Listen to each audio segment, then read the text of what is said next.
Hello, everybody. We're going to get started in just a little bit. People are still joining in.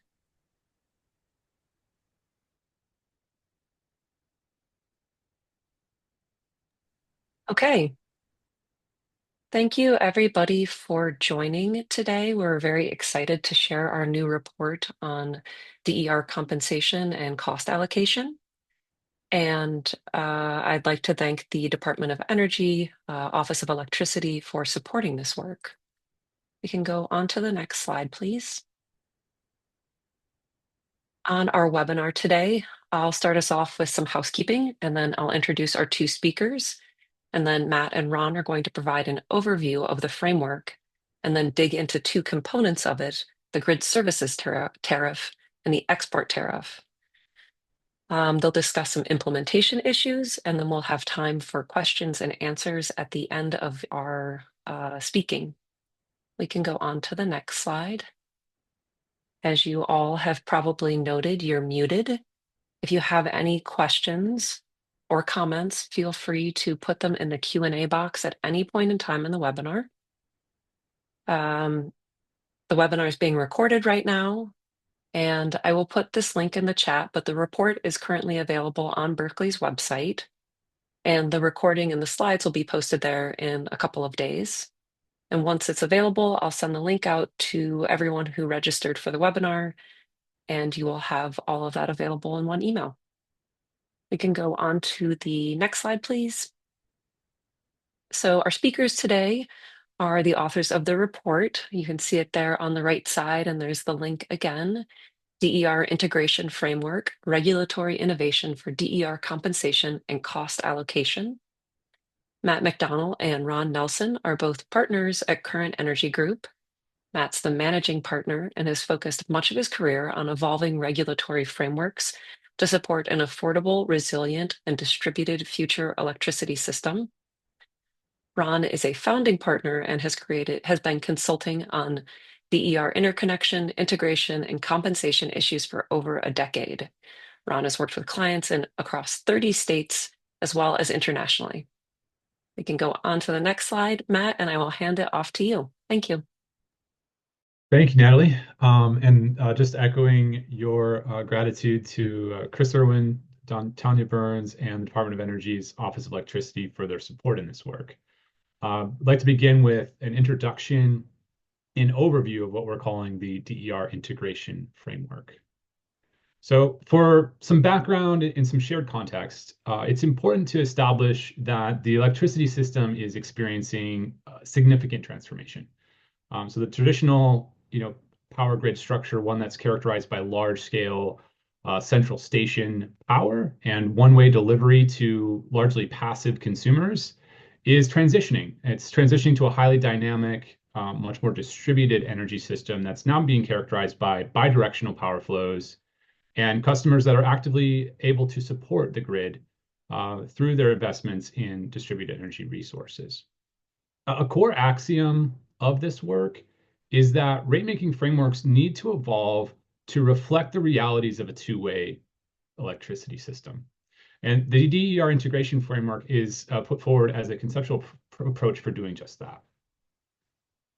So our approach to this work and this study was multifaceted. We conducted numerous interviews with stakeholders across industry, stakeholders including utilities, DER service providers, as well as regulators. We conducted some cross-cutting literature review.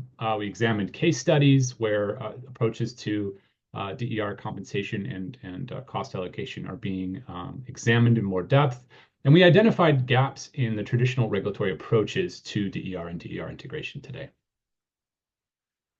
So what is the DER integration framework, as we're calling it? Well, it consists of two primary elements, and we'll dive deeper into each.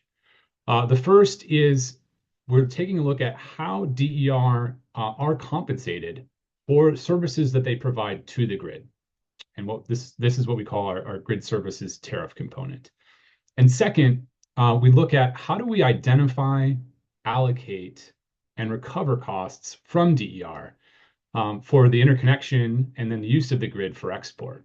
And this element we refer to as the export tariff. And I think it's important to note that our framework departs from past practice in a number of ways, but notably, in our view, it addresses both the benefits and costs for DER separately through each of these two tariff pillars, but in a manner that's ultimately able to be harmonized and cohesive within the whole integration framework. We'll now turn and spend some time diving deeper into each of the two elements of the DER integration framework, some more depth. Starting first with the grid services tariff component, and at the highest level, it's intended to be a dynamic and scalable approach to DER compensation. So, how do we traditionally approach DER compensation today? Well, traditional approaches to DER compensation, have been very instrumental in fostering DER growth to date, mainly through the deployment of rooftop solar PV. And such approaches, such as net energy metering, um, however, are ill-suited to support a high DER electricity system in the future. And there's real limits to those approaches' ability to scale. So net energy metering, for instance, it lacks sufficient granularity and incentives to align DER behaviors with the actual needs of the underlying grid. So for example, a kilowatt hour is valued the same, regardless of whether it's exported midday when there's a lot of excess solar on the system, or whether it's exported during the evening peak, where there's a real need for additional energy resources on the system.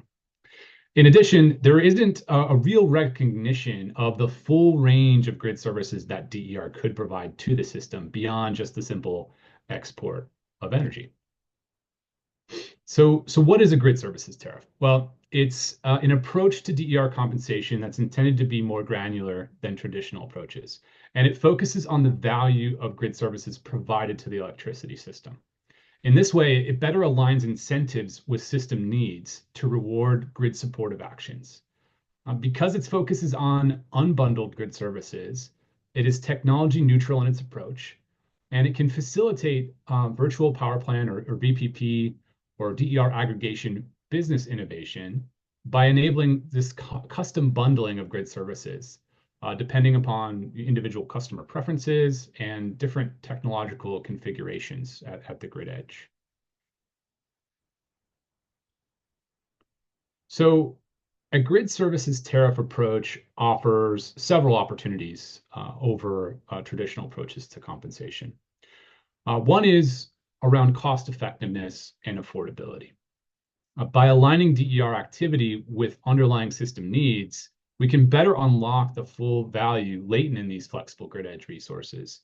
And we can avoid concerns that are emerging about overcompensation of DER at larger scales.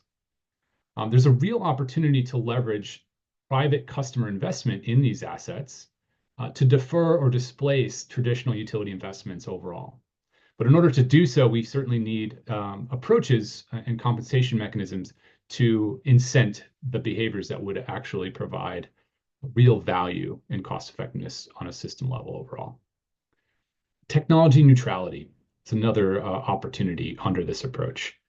By unbundling grid services and defining them in technology neutral terms, we can facilitate development over time of a tariff-based marketplace for DER grid services, where compensation is tied to actual performance of the service rather than being coupled to the specific technology that's being used. In addition, there's an opportunity around some standardizing of business models for potential aggregators and virtual power plants nationally going forward. So a grid services tariff, when implemented with a standardized approach to the definition of underlying grid services, a topic that we'll explore a bit more in depth later, it offers a potential for a standardized approach to DER compensation that could be templatized across different jurisdictions. And this would enable aggregators or VPPs an opportunity to meaningfully deploy their grid edge assets in a much more repeatable and scalable manner, offering a more cost-effective opportunity for customer choice going forward. Finally, looking at the integration into system planning and operations, an unbundled grid service approach could better enable the integration of DER into grid planning and into system operations. A system operator sitting in the control room, doesn't balance the grid through use of some static programs. Rather, a grid service-based approach could allow a grid operator to call upon needed services across the system, knowing that they'll show up when needed, and indifferent to the underlying technology that is there, standing by ready to meet the grid need. Similarly, by moving away from traditional programmatic approaches and sort of decomposing a DER program into its component grid services, these available grid services can be better integrated into the planning process, allowing DER to be better acknowledged for supporting identified grid needs into the future. So here we have a closer look at the conceptual grid services tariff structure. So there are three structural levels that are identified in this diagram. There's the top line tariff level of the grid services approach. There is the rider level, and then there is the contract. At the tariff rider level, we see a set of unbundled grid services. Now, these services can be rebundled in any number of ways, of course, subject to dual participation requirements that may be established, depending upon the DER's underlying ability to perform, as well as individual customer preference. So finally, at the contract level, the grid services tariff approach can be extended to either a third-party aggregator or directly to a utility customer.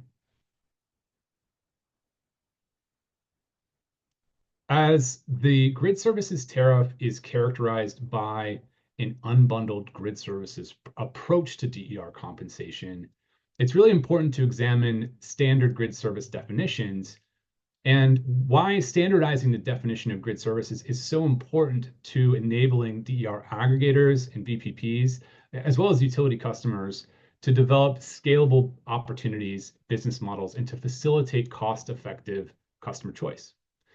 To that end, in this work, we highlight and uplift the past work of the Pacific Northwest National Laboratory and their Common Grid Services Terms and Definitions report.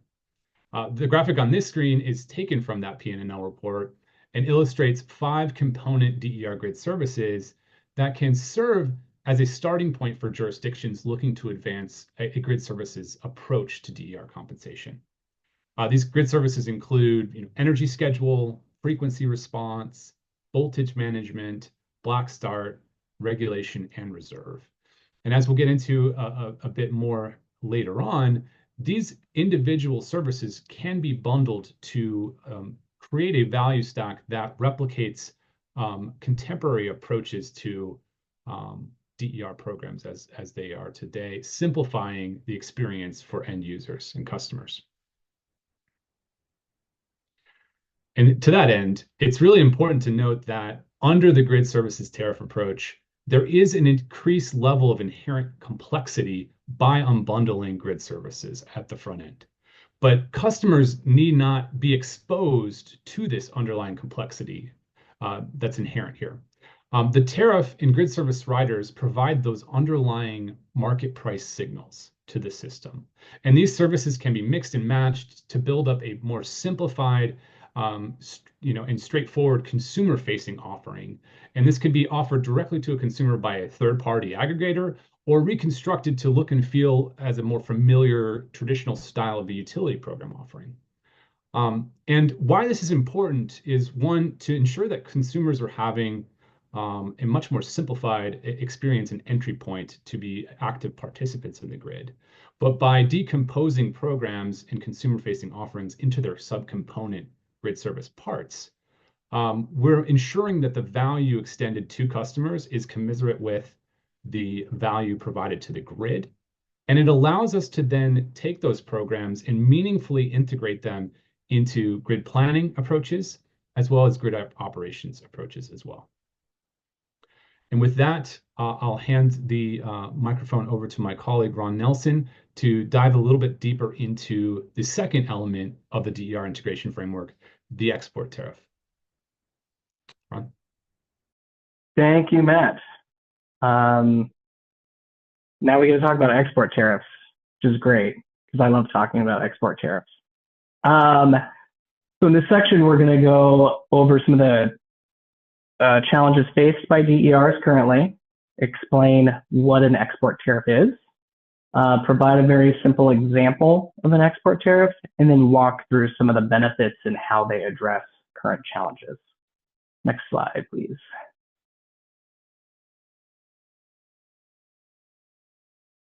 So here's a list of some of the challenges that are faced by DERs, not exhaustive by any means.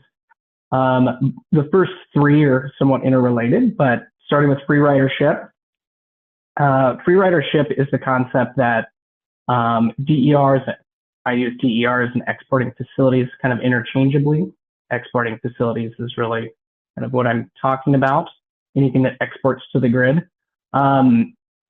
So free ridership is the concept where anything that a facility that exports to the grid can take advantage of available hosting capacity and not necessarily pay for that shared capacity that it's using on the system.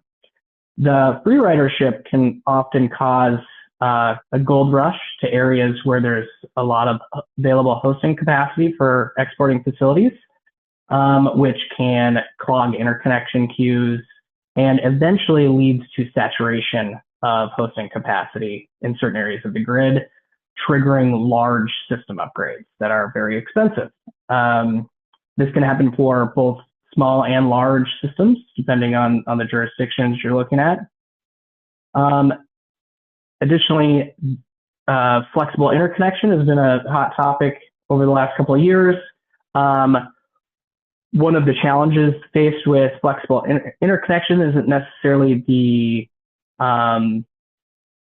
technologies themselves. It's more around trying to find vehicles to scale flexible connection and standardize these offerings. Then the second to last point here is around the lack of planning for exporting facilities and increasing hosting capacity within distribution system planning and other utility processes. The challenge really is that utilities can't really plan for hosting capacity without creating a cross subsidy. Because if they're planning to and spending to increase hosting capacity, there's no way to allocate and recover those costs to the facilities that they're planning for. Then there's misaligned economic incentives with DERs that many of us are familiar with. Some of them are where DERs can lower capital investment opportunities for utilities or erode revenue. They can also create rate pressure that's not directly associated with the utility plans, which just causes challenges for utilities and their customers. And these are just some of the economic realities that are currently existing within our regulatory framework. So all of these challenges, my hot take is that all of them can be solved and are solved with more effective cost allocation and recovery mechanisms for export facilities. Many of these challenges are faced for utilities have faced for load in the past, and we've solved those issues through using rates. And that's essentially what an export tariff is. It's applying the rate making paradigm to export facilities as well as import facilities. Next slide, please. So what is an export tariff? It's very much as it sounds. It's a general contract, just like a load tariff would be. These tariffs can vary from very simple to very sophisticated, depending on the type of customer you are having be eligible for the tariff. So a basic residential tariff can have a kWh flat rate, or you can go to very complex rate mechanisms that are similar to what you would use for large load. Next slide, please. So this is a very simple export tariff example. The main component that you want to focus on is on the far right column. where it says off-peak charge. So this is essentially a time-based volumetric cost recovery rate for facilities that are exporting in the middle of the day when there's low load and they're causing costs. So in this circumstance, you might think of think Australia, where there's a lot of rooftop solar that's residential, and you're trying to give a basic price signal to say, all of this residential solar is causing backflow and it's causing costs to the utility system. And so we're going to quantify that, and we're going to recover it through this off-peak charge for you exporting during the middle of the day. But we still have that reward during peak import periods. So that's where the grid services component would live.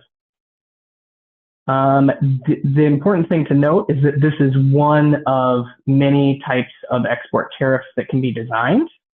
As with load, there's really no bounds. There's so many different load tariffs to address different issues that utilities and customers face, and that's kind of the beauty of changing the framework, because it gives you a larger solution set to work with. Next slide, please. So this is kind of how you would be designing an export tariff. And we start with cost allocation within the rate case. So the Sankey diagram on the right begins at the top with the revenue requirement. And under an export tariff framework, the revenue requirement would have hosting capacity investments in the revenue requirement and other export related investments. So the utility would be planning for import and export and have one revenue requirement that it's seeking to get recovery of in its rate case. In the cost of service model, you start with the revenue requirement and you functionalize costs. You functionalize them into the levels of the power system, which is generation, transmission, distribution, and then customer related costs, including billing and collections. After you functionalize these costs, you classify the costs into customer related costs, demand related costs, and energy related costs. These classifications oftentimes map to rate components that are customer related, a demand charge, and an energy rate. Once you classify costs, you then allocate the classified costs to the customer classes. So at the bottom, you see 4 customer classes, a simplified version. I included a large export class and a small export class to differentiate the level of complexity you may want to provide to different customer types. And this last, the last step in allocating to an export class is a simple but important change. So under current cost allocation practices, most costs for exporting facilities are allocated to a single or small group, i.e. a cluster study, of exporting facilities and collected at the time of interconnection. So this changes because we're not allocating to a single or small group, we're allocating to an entire class. Anybody that is exporting to the system would be allocated a cost related to the cost that they're causing, and to the shared system costs that are allocated to them through the cost of service study. This last step gives you a class revenue requirement. Once you have a class revenue requirement, you can design rates that recover the class revenue requirement. Next slide, please.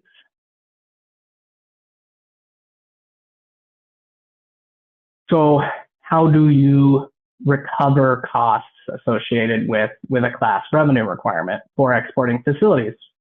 The answer is pretty similarly to load. you would use ongoing use of system charges to collect system costs from exporting facilities. Again, this is a simple but important change because under the current paradigms, the only price signal that is given to an exporting facility when they're connecting is at the time of connection. They have one price signal and their export behavior is essentially locked in with that interconnection service agreement. There are no ongoing price signals. Under an export tariff framework, there would be ongoing price signals. And the graph to the, or the figure to the right shows you different forms of rate designs that we use for load.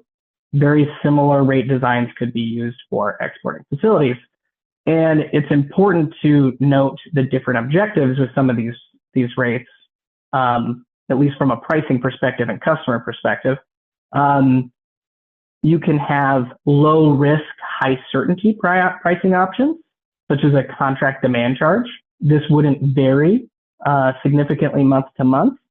And those types of options could be used for larger exporting facilities that require more certainty for financing, for example. There are also high risk, low certainty pricing options that are more temporally differentiated and dynamic. And those put more risk on the customer, but if they're flexible, they could avoid causing costs and paying for the associated costs. And that's many of these rate options are designed to incentivize flexibility for load, and we can design similar tariffs to incentivize flexibility for export. The last point is that currently costs are collected in a lump sum at the time of connection. When you collect costs through rates, you're doing it over a much longer time period and over the depreciated life of the assets. And so while it would be new to have ongoing system use charges, they would be smaller than the payment that would be paid upfront from these exporting facilities. The last point on this slide is that price signals can change over time, as we've seen with load. We're in there's a transition to different types of generating resources. Storage adds many uncertainties, et cetera, et cetera. Having the ability to change price signals and address export flexibility over time is going to be increasingly important as we're trying to build the grid out for future scenarios. And this allows price signals to change over time and change what exporting facilities are doing over time. Next slide. So the image on the right shows the relationship between connection charges for either an exporting or importing customer that's connecting to the system. So when a large facility connects to the system, it can cause costs far upstream from the point of connection. And when that happens, for load, if the load is paying for upstream costs, their rates reflect the costs that they paid for upstream, right? So they have a modification to their rate. For example, if a customer pays for a transformer, it doesn't have a transformer component in its rate. It already paid for the transformer. This trade-off doesn't exist for export. And because there's no ongoing use of system charges to reflect any of the decisions the exporting facility makes at the time of connection. This is one of the reasons flexible connections are hard to scale under the current paradigm, because there's no reward for the exporting facility to avoid upstream connection costs, because they're not going to see a benefit in the future of a lower ongoing use system rate. So just keep this trade-off between rates and connections as we go to the next slide.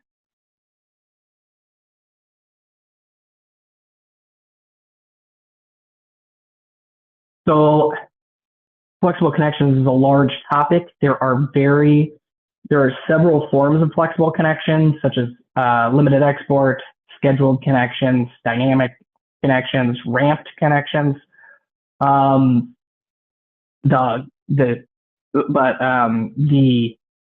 big issue here is trying to create a paradigm where all exporting customers have an incentive to think and consider flexible connections to scale this service offering and lower system needs.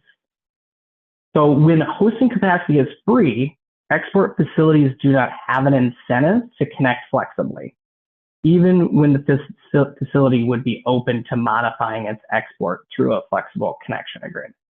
This creates excessive firm capacity requirements. And additionally, when they're connecting to the system under the previous slides conditions, there's a lower incentive to mitigate upstream capacity requirements. Under an export tariff framework, export facilities would always have an incentive to consider flexible connections because it would be reflected in a lower ongoing use of system charge. The easiest way to think about this is having a firm and non-firm demand charge. A firm demand charge could cost $20 per kW, and a non-firm demand charge could cost $2 per kW.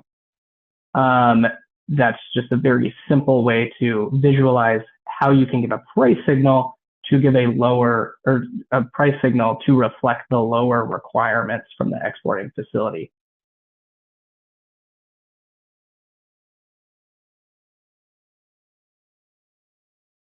And importantly, the export tariff would apply to all customers. So this price signal for flexibility is throughout the system, whether or not there's a constraint.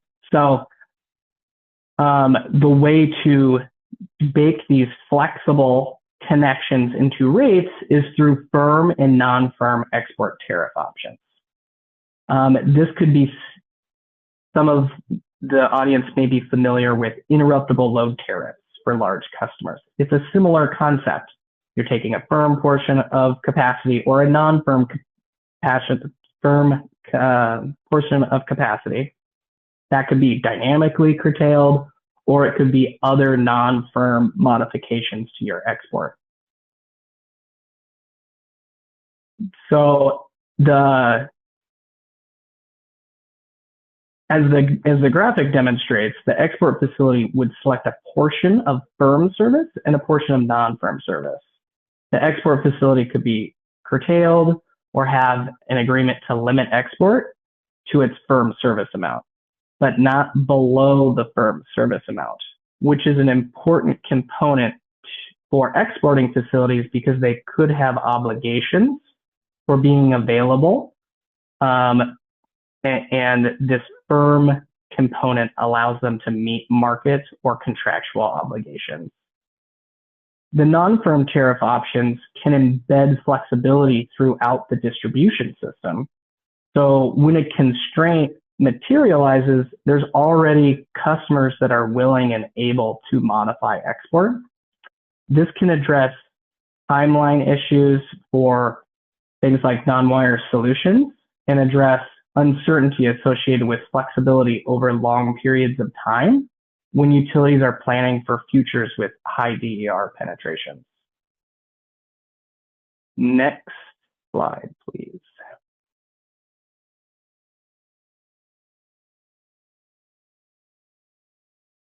So at a high level, an export tariff requires the utility to plan for export within all of its processes.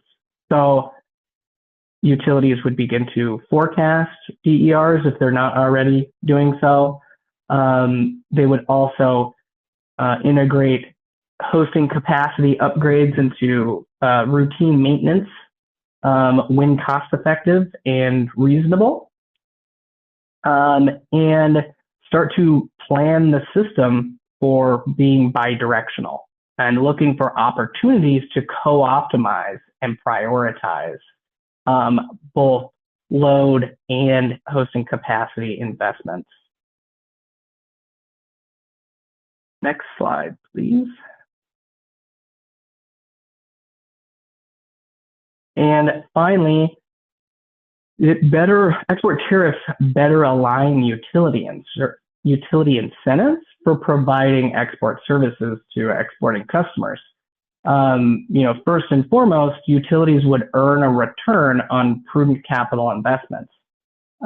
System upgrades that are paid for by interconnecting facilities currently do not earn the utility a return on those investments. Those are financed by developers or customers, and there's no return added to those facilities in most jurisdictions. So there would be a large earning opportunity. It also, if you are, regulatory frameworks vary significantly across jurisdictions, but it gives the utility an incentive to co-optimize the distribution system because they're going to make more money selling more units, assuming that a decoupling mechanism would allow for that. But if you have the opportunity to sell both bidirectional services, that can increase revenue opportunities and provide an incentive for innovation. The other piece of this is that there are jurisdictions that are asking utilities to plan for hosting capacity, and that puts the utility in sometimes an awkward position because there's no prudency review standards for hosting capacity investments, and there's no service quality requirements for hosting capacity. So it's a very gray area to explicitly make investments in hosting capacity at this time. An export tariff would formalize those the process for system planning and prudency reviews. Next slide, please. And I will hand the microphone back to Matt. Thanks so much, Ron. So having looked at both components of the DER integration framework, the grid services tariff, and as Ron walked us through, the export tariff, we next take some steps to kind of pull these pieces together and highlight some implementation considerations on a going forward basis. So pulling these pieces together, this graphic at a very high level sort of summarizes both components, the grid services component as well as the export tariff component, into sort of one cohesive framework for integrating DER into rate-making structures, for compensating DER for the full suite of services that can be provided, as well as equitably allocating and recovering costs on a proactive going forward basis. So what we see here is, as Ron outlined earlier, we have our compensation layer that's tied to grid services. It unlocks a more complete stack, not just energy, but opportunities for providing reserve capacity and other opportunities for voltage management, frequency response, or other services as defined in a specific jurisdiction. We offer these as a standardized approach for entering the conversation. And on the bottom here, we have the export tariff level, where export capacity is allocated on a firm or non-firm basis to an exporting facility in exchange for an export tariff-based approach to allocating and collecting costs for costs that are caused by exporting facilities to the system overall. I know we saw a question come through the chat in terms of asking to speak a bit more on the grid services tariff side as to how one might simplify the inherent complexity here for a consumer. And so I just wanted to take an opportunity to speak to that on top of this slide. As I had mentioned earlier, what we're envisioning here with the grid services tariff framework is that these unbundled grid services can be recombined in different ways to present a more comprehensive solution for both the consumer as well as the system operator and the grid itself.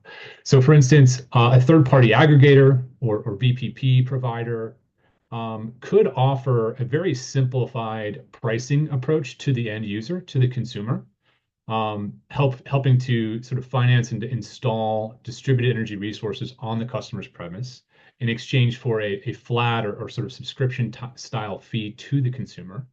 The aggregator would then operate the exporting facility assets, the DER, in a manner that's informed by a combination of grid service tariffs. And so it would have an opportunity to monetize the customer cited DER in a way that's aligned with system value and providing services to the grid. The consumer is not intimately involved in the operation, responding to the needs of the system.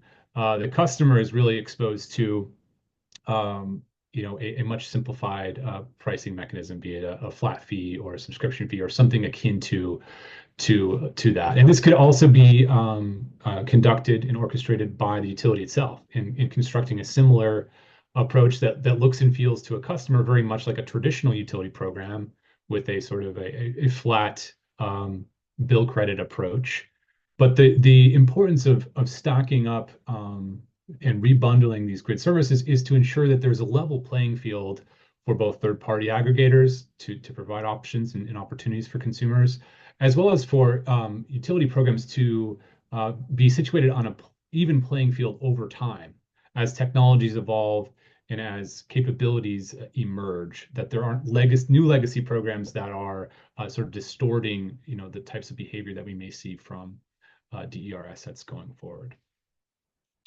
So with that, let me move next to some questions that we've highlighted that states may begin to ask as they considered an updated approach to DER integration. And so for the grid services tariff, understanding, starting with an understanding of sort of the level of DER penetration in a particular jurisdiction is really important to know, how mature is the jurisdiction, is the system, from a DER adoption perspective.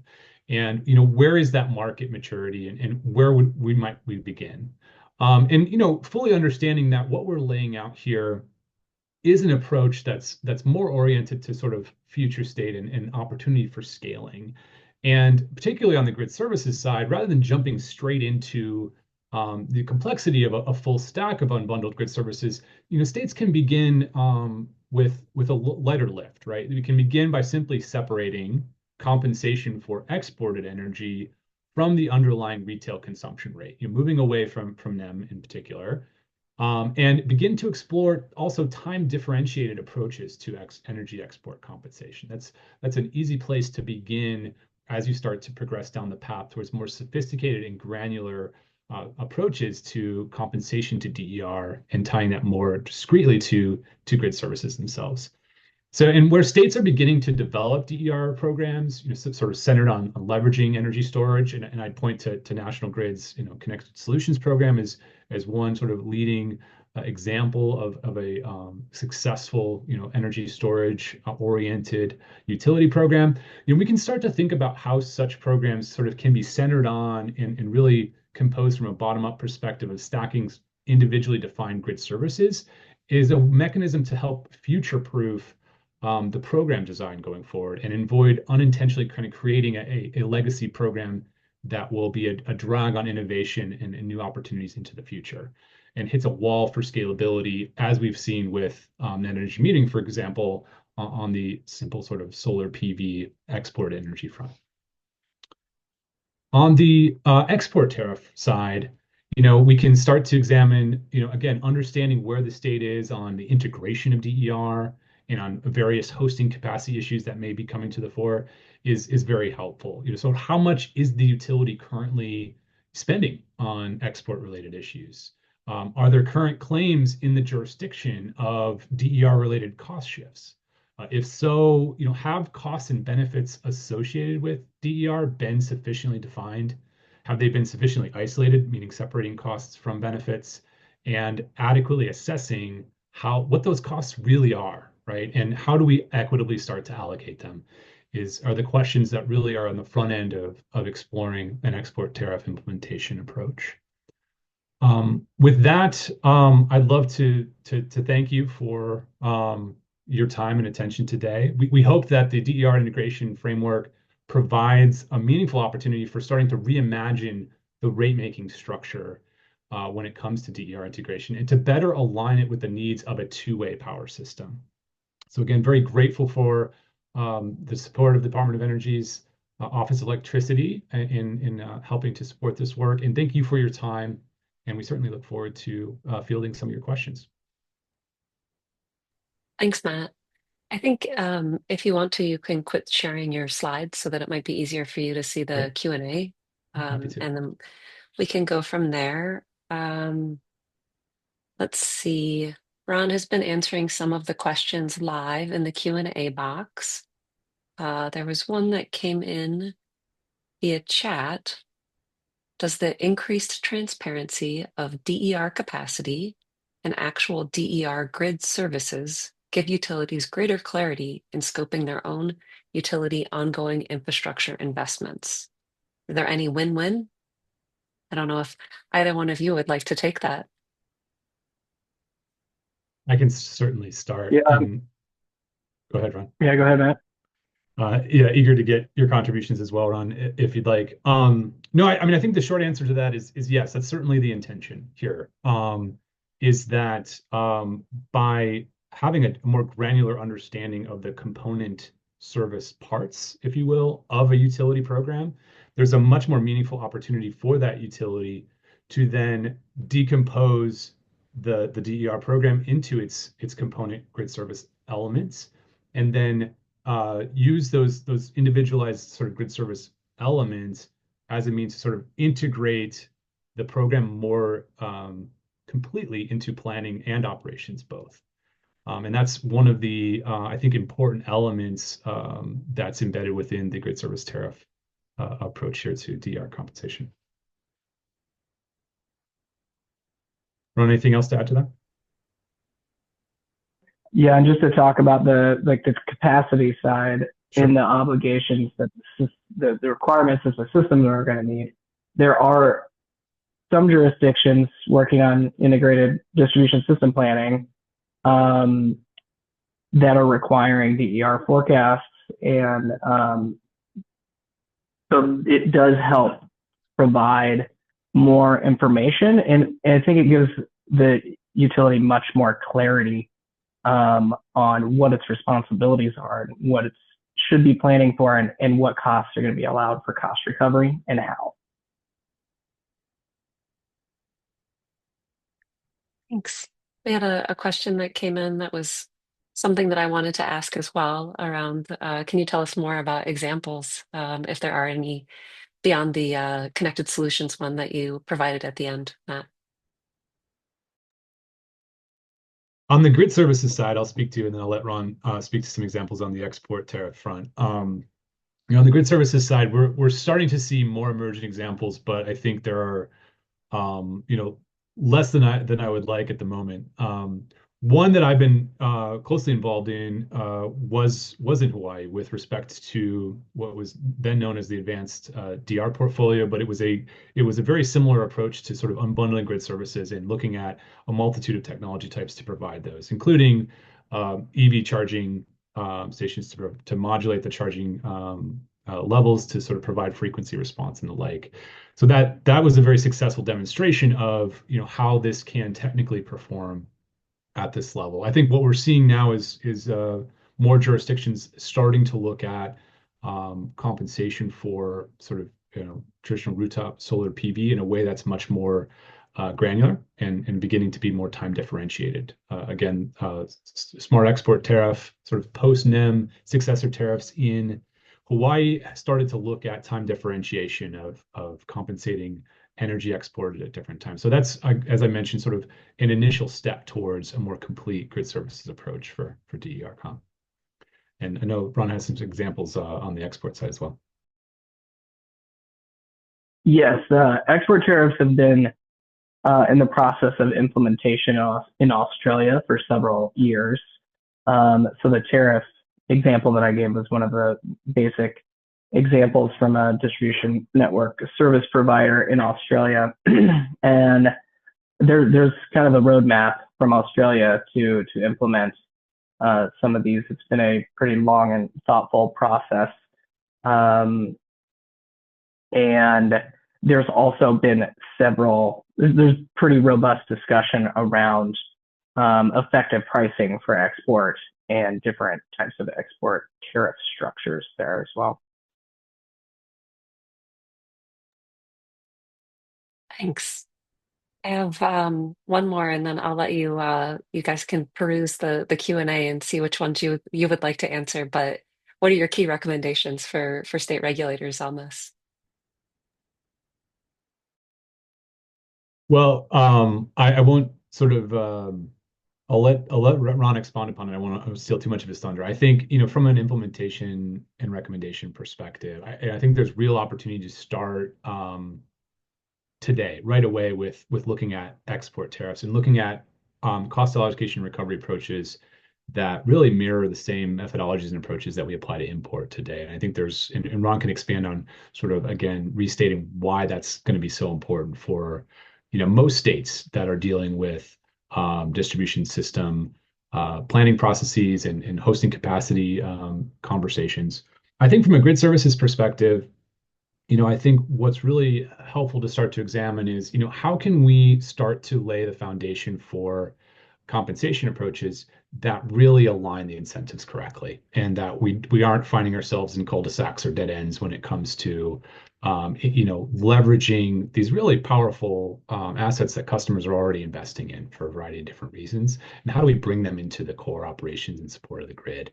And I think when we start to adopt that mindset and evaluate different opportunities through that lens, we start to see how we can get a more granular approach to thinking about NEM successor approaches, for instance, as well as new emergent programs that are really grounded in grid services as a means to flexibly and cost effectively scale going forward, rather than being stuck in a technology specific kind of program by program mindset that really doesn't allow us to evolve as quickly as the underlying technology has been.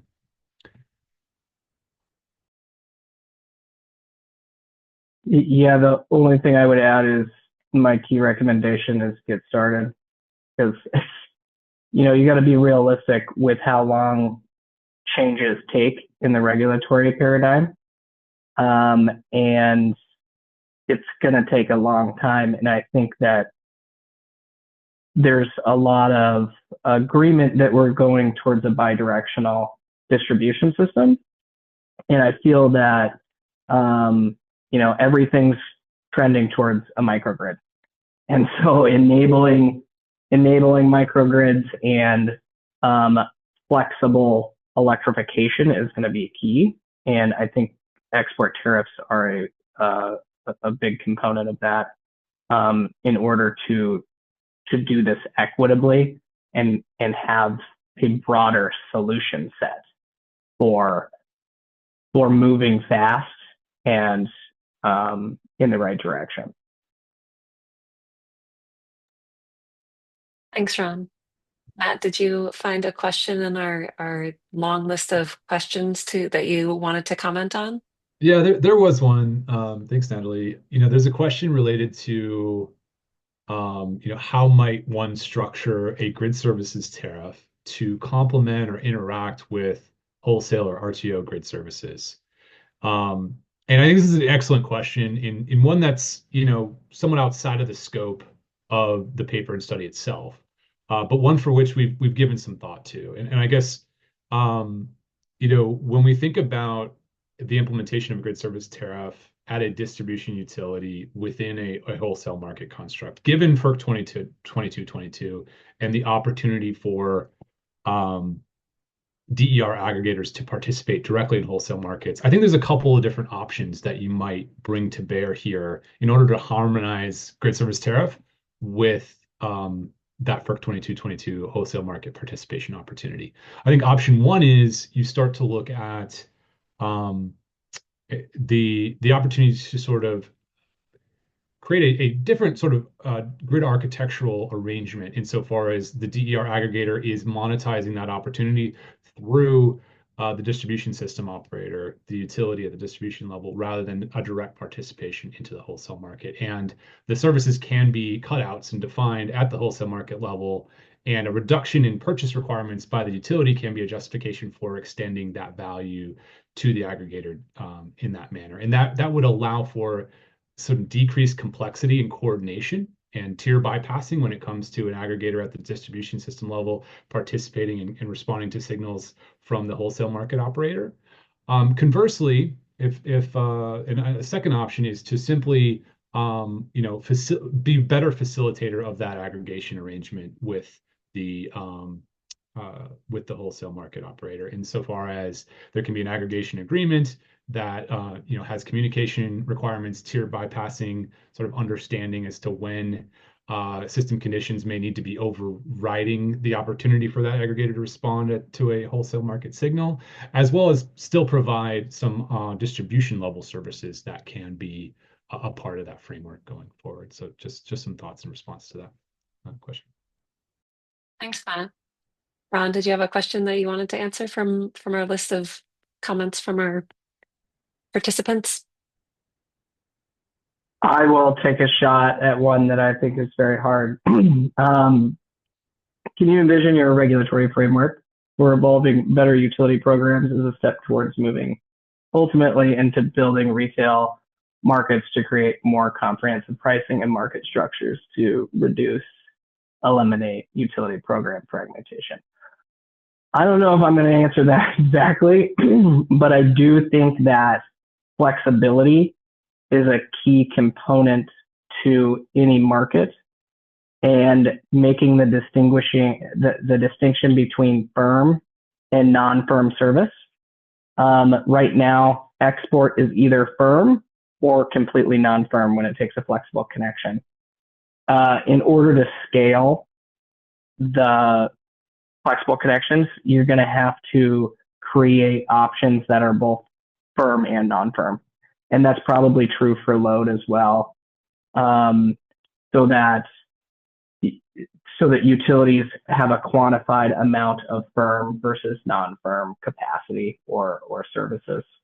And then you can create different retail markets. I also think the paradigm that Matt and I are laying out is something that you can create tranches of procurements with and lock in prices for 5 years, for example. And so it does integrate well into a program procurement in deregulated or regulated markets. Okay, we have 1 minute left. So you each get 20 seconds for your last thoughts, and then I'll wrap us up. Anything? You have anything, Matt or Ron? No, just an appreciation for, in echoing maybe some of Ron's comments, so just, this is something that we would anticipate being implemented over time, in different phases, given the complexities of some of what we're outlining, particularly on the grid service tariff front. But, really wanting to lay this out as a setting of direction in the future, such that as we're making more near-term decisions, we're moving in a direction that's going to be fit for purpose in a future state. And we're really grateful for the questions and the time today, and for further dialogue in the weeks and months ahead. Ron, last and words? I will just take my time to thank you, Natalie, and thank DOE. We did it. Excellent. As I said, I'll send the link to the recording and the slides out to everybody who registered. And once the slides are up, you will have all of our emails, so you can reach out if you have any additional questions, and if you want to discuss questions that we did not get to during this call. Thank you, everybody, so much for your time today. We appreciate it. And thanks again, Chris and Office of Electricity, for funding this research.